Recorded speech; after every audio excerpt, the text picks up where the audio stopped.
Hi friends, మీరైతే thumbnail చూసి video అయితే ఓపెన్ చేసి ఉంటారు కదా. అసలు ఈ ఇందిరమ్మ ఇండ్లు మంజూరు పత్రం ఏంది, అసలు ఒకవేళ ఇది మీకు వచ్చిందా రాలేదా, ఇది రాకుంటే ఏం చేయాలి, పూర్తి వివరాలు ఈ వీడియో చూసి అయితే తెలుసుకుందాము. ఈ ఇందిరమ్మ ఇండ్లకు సంబంధించి మీకు ఎటువంటి డౌట్ ఉన్నా ఇదివరకే మన ఛానల్లో వీడియో చేయడం అయితే జరిగింది. ఈ ఇందిరమ్మ ఇల్లు మీకు వచ్చిందా రాలేదా కూడా మీరైతే స్టేటస్ అయితే చెక్ చేసుకోవచ్చు. ఫ్రెండ్స్, ఇంకా ఎవరైనా సరే ఈ వీడియోని లైక్ చేయకుంటే వీడియోని అయితే లైక్ చేయండి. మీరు లైక్ చేయడం ద్వారా ఇలాంటి తెలియని సమాచారాన్ని ప్రతి ఒక్కరు కూడా తెలుసుకునే అవకాశం అయితే ఉంటుంది. అదేవిధంగా మనకు సపోర్ట్ చేస్తున్న ప్రతి ఒక్కరికి చాలా చాలా థ్యాంక్ యూ. మీ సపోర్ట్ ఎప్పుడు కూడా ఇదే విధంగా ఉండాలని కోరుకుంటున్నాను.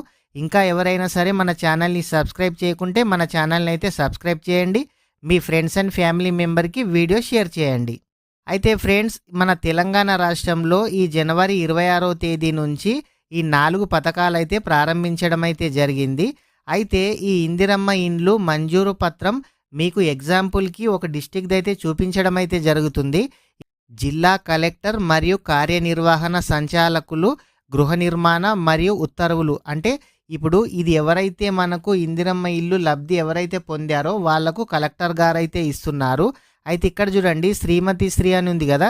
ఈ ఇందిరమ్మ ఇల్లు మొదటి విడతలో ఎవరికైతే వచ్చాయో వాళ్ళ పేరు ఇక్కడ తండ్రి పేరు కానీ భర్త పేరు కానీ ఉంటుంది.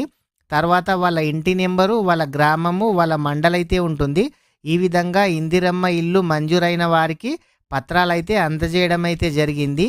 ఈ ఇంటి నిర్మాణము 400 చదరపు అడుగులు తగ్గకుండా ఖచ్చితంగా అయితే ఉండాలి.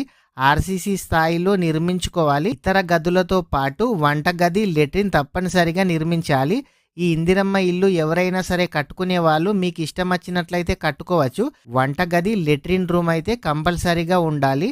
ఈ ఉత్తర్వులు అందిన 30 రోజుల లోపు ఇంటి పనిని మొదలుపెట్టి తొందరగా పూర్తి చేసుకోవాలి.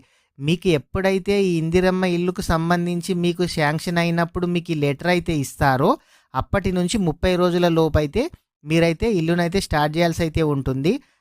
ఇది కరీంనగర్ జిల్లాకు సంబంధించిన ఇందిరమ్మ ఇల్లు మంజూరు పత్రం. ప్రతి డిస్టిక్లో అయితే ఇంకా అయితే ఇవ్వలేదు. ఒక్కొక్క డిస్టిక్లో, ఒక్కొక్క మండల్లో, ఒక్కొక్క విలేజ్కు మాత్రమే ప్రస్తుతానికైతే ఈ 4 పథకాలు అయితే స్టార్ట్ చేశారు. మిగిలిన వారు ఫిబ్రవరి 1 నుంచి మార్చి 31 లోపు ప్రతి ఒక్కరు ఇందిరమ్మ ఇల్లు ఎవరైతే లబ్ధి పొందారో వారందరికీ కూడా అందియడం అయితే జరుగుతుంది. మీకు ఈ ఇందిరమ్మ ఇల్లు మంజూరు పత్రం రాకుండా టెన్షన్ పడాల్సిన అవసరం అయితే లేదు. ఫిబ్రవరి 1వ తేదీ నుంచి మార్చి 31వ తేదీ లోపు ప్రతి ఒక్కరికి కూడా ఇస్తారు. ప్రస్తుతానికి మాత్రం ప్రతి మండల్లో ఒక విలేజ్ను సెలెక్ట్ చేసి ఈ 4 పథకాలైతే అమలు చేయబోతున్నారు. ప్రతి ఒక్కరు కూడా వస్తుంది. వెయిట్ అయితే చేయండి. ఫ్రెండ్స్, ఇంకా ఎవరైనా సరే ఈ వీడియోని లైక్ చేయకుంటే వీడియోని అయితే లైక్ చేయండి. అదేవిధంగా మొదటిసారిగా మన ఛానల్ చూస్తున్నట్లయితే మన ఛానల్ని సబ్స్క్రైబ్ చేయండి. మీ ఫ్రెండ్స్ అండ్ ఫ్యామిలీ మెంబర్కి వీడియో షేర్ చేయండి. Thank you friends.